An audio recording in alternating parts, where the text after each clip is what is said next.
কৰবালৈ গ'লে অকণমান ঘূৰা-ফুৰা নকৰিলেও ভাল নালাগে নহয়নে? আৰু মন পচন্দৰ বস্তুবোৰ ল'বও যদি নোৱাৰো সেইটোও ভাল নালাগে। এয়া হৈছে মোৰ পচন্দৰ বস্তু ফুলগছ আৰু মই বহুত বেছিহে ভাল পাওঁ।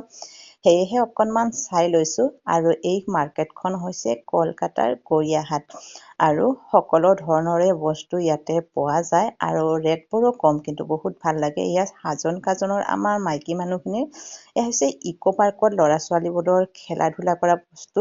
তাৰপিছত এয়া জোতা চেণ্ডেলবোৰ যে এনেকৈ পেলাই থৈ দিয়ে তেওঁলোকে, ৰেটবোৰো বহুত বেছিহে কম, ল'বলৈও ভাল লাগে। যদিও আমাৰ আনা অসুবিধা হয়, দুটা এটা যিটো পচন্দ হয় লৈ আহোঁ। আৰু এইখিনি হৈছে আমাৰ মাইকীখিনিৰ চুলিখিনি কাটি কাটি যে সৰু কৰোঁ নহয়নে, তাৰপিছত বিয়া খাবলৈ গ'লে লগাই যাওঁ। আৰু ইয়াতে সকলো ধৰণৰে সামগ্ৰী পোৱা যায় কিন্তু ৰেটবোৰো কম। এয়া হৈছে বিয়াৰ সামগ্ৰীৰ বস্তু, যিমান লাগে সকলো ধৰণৰে বস্তু পোৱা যায় এই মাৰ্কেটখনত।